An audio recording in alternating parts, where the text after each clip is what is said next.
ఎంతగా మనం దేవుని స్వార్థ కొరకు మనం అర్పించుకుంటున్నాం, ఎంతగా మనం దేవుని స్వార్థను ప్రకటిస్తున్నాం, ఎంతగా మనం యేసు ప్రభువును మన జీవితాల ద్వారా దేవుని మనము చూపిస్తున్నాం.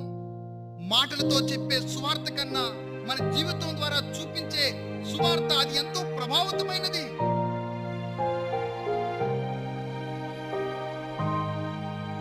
మన జీవితాలను చూసినప్పుడు వేరే వాళ్ళు వచ్చి, అయ్యా ఏంటి మీ జీవితంలో ఇంత ఓపికగా ఉంటారు, ఇంత సహనంగా ఉంటారు, మీరు ఎప్పుడు కోపడినట్టుగా చూడమే, ఏంటి మీ యొక్క మార్పుకు గల కారణం ఏంటి అని ఎవరైనా వచ్చి మనం అడిగినప్పుడు అదొక అవకాశం కదా యేసు ప్రభువును మనం ప్రకటించడానికి. ఆ ప్రకటించబడిన తర్వాత ఎంతో ప్రభావంగా పనిచేస్తుంది కదా. ప్రియులారా, ఈరోజు దేవుని రాకడ అతి సమీపంగా ఉంది.